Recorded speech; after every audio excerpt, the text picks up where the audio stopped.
Yeah, I have a team that, can help me with certain projects. And so I have a virtual assistant, but I'm really, like I said, I don't take on more than I think that I can handle Hmm. until I'm ready, until I have the right people on board. And so when I'm working with my clients, I know specifically like when they're ready to grow. So I know how do I plan for that, right? It's all about that strategy.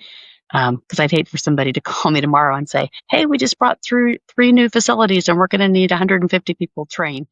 Welcome to Career Coaching Secrets, the podcast where we talk with successful career coaches on how they built their success and the hard lessons they learned along the way.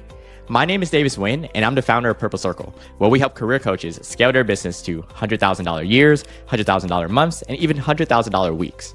Before Purple Circle, I've grown several 7- and 8-figure career coaching businesses myself, and have been a consultant at 2 career coaching businesses that are doing over $100 million each. Whether you're an established coach or building your practice for the first time, you'll discover the secrets to elevating your coaching business.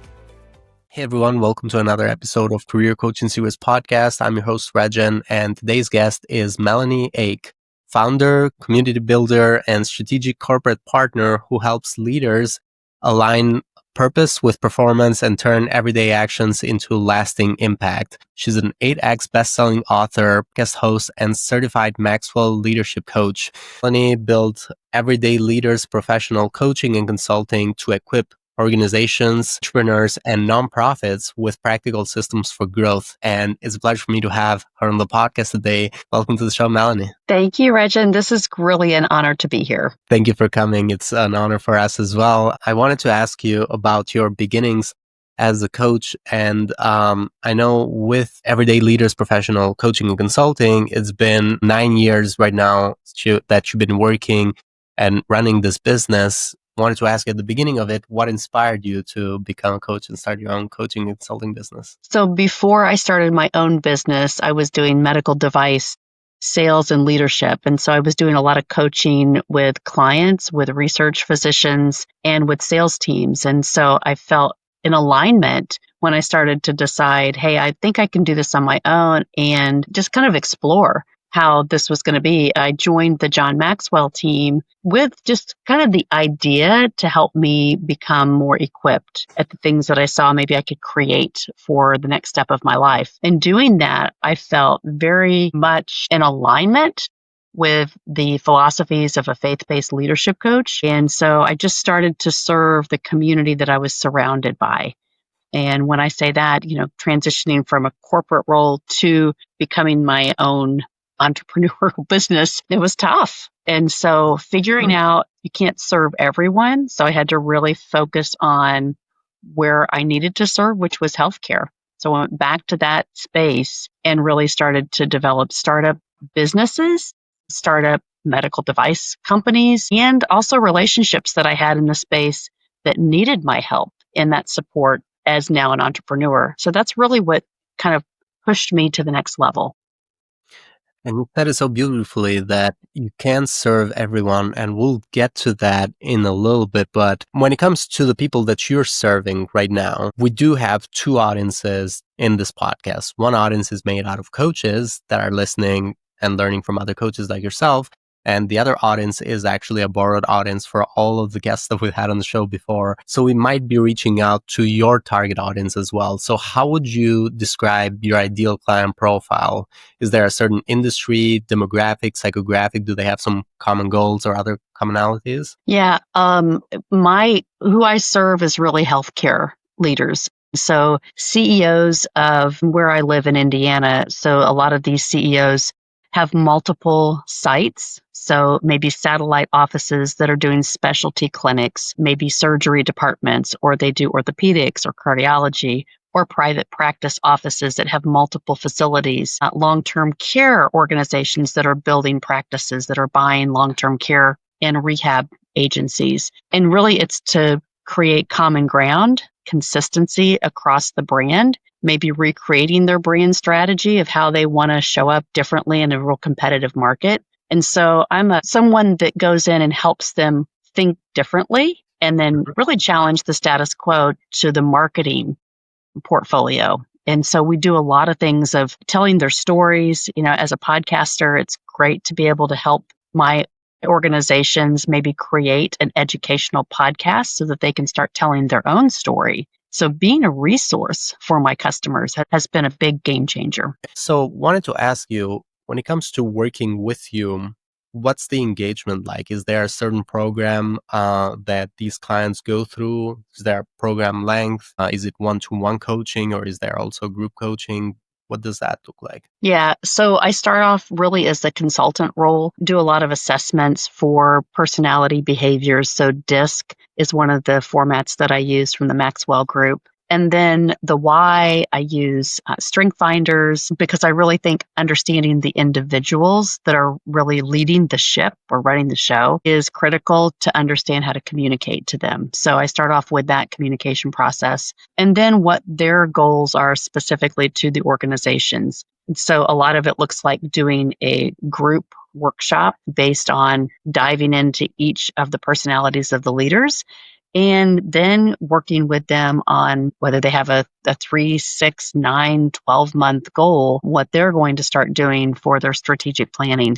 And so then it gets into either, like I said, I work with a lot of agencies that have multiple facilities. So it's executive coaching at that facility level and then maybe the sub levels, and then going in for group coaching for the rest of their teams. So setting up masterminds and setting up different types of events, live events that they may want to bring in other vendors and really participate in the experience. So it's really helping them through the process at every level.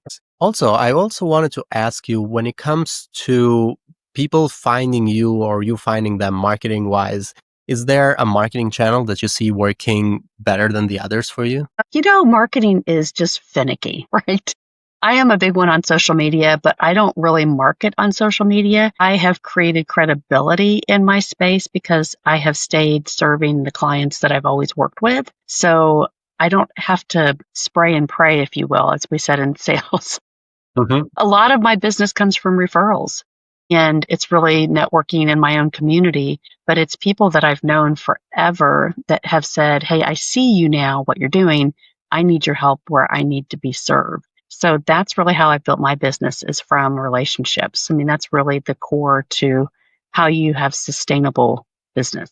So it's mostly referrals. And for the next 1 to 3 years, just to look into the future, do you have any specific business goals that you're working towards of? Really, it's to serve the current clients that I have in bigger capacities. So it's doing more with them, helping them have more resources so that, because my business always comes from my customers, either internally as they're growing. And so we find more to do with them specifically as we uncover different areas, or if they're referring other friends of businesses or other startups to me. So you're thinking about developing new offers in that case?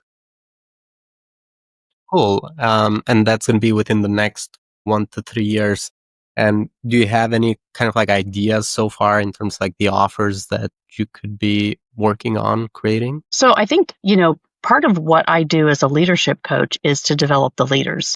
And so that helps the business grow. So each of my customers, as they're growing, it kind of is the multi-level marketing, if you will, for your own business. So as they grow, it gives you more opportunities. Some of my facilities, they're like purchasing different arms of their business. So as a strategic planner, I help them think about, in 1 to 3 years, how many more offices do you want, which then feeds the channel for what I'm doing. So it's not having a bunch of clients. It's having a few that are really specific to help you target your business so that you can really serve them deeply, right? Interesting. And what would you say is kind of like the main challenge in expanding within the current clients? What would you say is the main bottleneck for you right now? I think time. I have a network of other coaches that I work with. And so it's bringing them in, being collaborative in really assessing the needs. Because if you say, great, a facility is going to maybe purchase or maybe merge with another group, you may have another 50 people immediately, right? And so one person cannot just help 50 people. So as coaches, you have to have a collaborative network that you can say, hey, what are your structured pricing objectives, so that here's what you're going to propose to them as they start buying new facilities. If we need to go here, and if we're going to start off with the coaching modules, then here's what we're going to be able to offer, so that you're going to come into it and you're going to be able to serve them, across the board. I think that's the biggest growth challenge has been, you want to do it all on your own. And yet it doesn't make any sense when you're trying to grow businesses because they're not doing it on their own. So I wish I would have known that from the very beginning, right? Is how do you really plan for the right collaboration? And so when that happens, you know who your people are, who you can count on, just like having, a seat at the table of 50 other coaches on your team, who's suitable for certain kinds of opportunities. And so that's really how it works. I mean, that's how it works in all businesses, but it's great to be an entrepreneur and kind of control that. So if I'm analyzing this right, and correct me if I'm wrong, is hiring then becomes another bottleneck. So you'd need other coaches within your team. If not to work full time for you, they'd have to be collaborators as well. So hiring is kind of like one of the challenges. And making sure that when people roll off, right? So if they're not available or they don't have the capacity, so finding the right mix of personalities to serve your clients. Yeah. It definitely is a challenge, especially when you achieve a certain level of growth as a coach. You definitely cannot, time becomes a bottleneck. You can only take so many people to coach at the same time. And right now, is it only you that's doing the coaching, or do you have associates right now or people that you work full time with? Yeah, I have a team that, can help me with certain projects. And so I have a virtual assistant, but I'm really, like I said, I don't take on more than I think that I can handle until I'm ready, until I have the right people on board. And so when I'm working with my clients, I know specifically when they're ready to grow. So I know how do I plan for that, right? It's all about that strategy. Because I'd hate for somebody to call me tomorrow and say, hey, we just brought through 3 new facilities and we're going to need 150 people trained.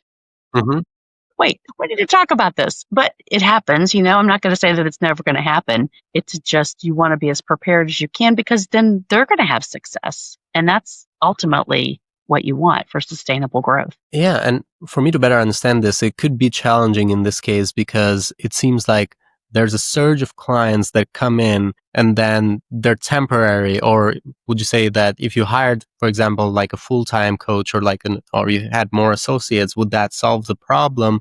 Or is it just like you temporary would need that to be solved, and then after that, you don't really need the full team? I think you always need a team, right? They may be doing different jobs. And so you have to have people that have a lot of diversity in their coaching. So maybe they run masterminds, or maybe they're running one-on-one, or maybe they have an executive level experience, or they're coming in with new leaders. And so it's really helping to have that mix so that you can pull the right people when you need them. So this is something that you're trying to grow within the next 1 to 3 years. You would try to grow your team and hire more coaches. Interesting. Okay. And to switch topics a little bit, because we focused too much on this challenge, but I wanted to understand it for myself as well, is when it comes to investments, and this goes back to that research that I mentioned to you earlier, what have been some investments that you feel really good about? Either you learned a lot or got a good return from, and what have been some investments that you would prefer to have avoided, if there's any bad investments as well? Bad people. It's really hard when you want to trust the process, right? And I think what you learn is not everybody is on the same page. And so being very careful on who you do collaborate with is so critical. And so I've learned to ask better questions, give myself more time for planning, and really show up still with a full heart, but looking for those pitfalls, earlier, so that you can start addressing, that level of awareness that we teach all of our clients. We also have to have it, right? Yeah.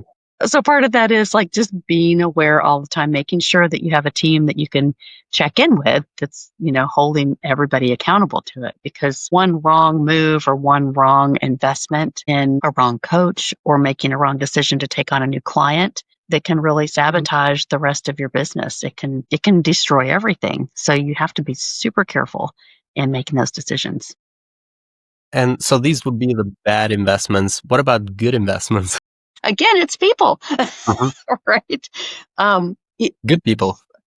Right. And helping, I think for me, it's always helping people do the right things in their growth strategy. So I'm really big on consistency. And if I see that the one area, if I can help people become more consistent in what they do, that gives the biggest returns. And so over time, they have recognized that they have more confidence and more courage to do the really hard things, either as coaches or as clients. And so bringing in those things of like educational podcasting, for companies to be resources for their customers, like that's been a huge game changer. People don't think about that. And yet we are coaching them to do something that's out of their comfort zone. They're running their business. They don't always necessarily know how to market or talk about it, right? So I think that's the dynamic that podcast coaches have to offer additional services that are really within your wheelhouse. So that's what I think. Anyway, it's worked for me. Yeah, definitely. I totally agree with that. Like investing in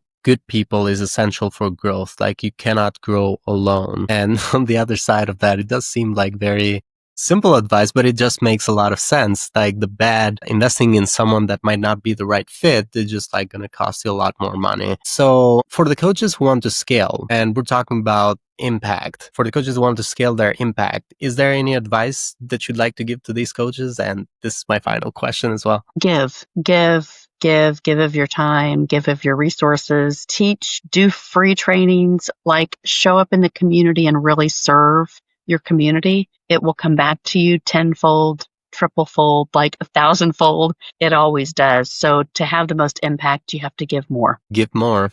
Thank you. Thank you so much, Melahni.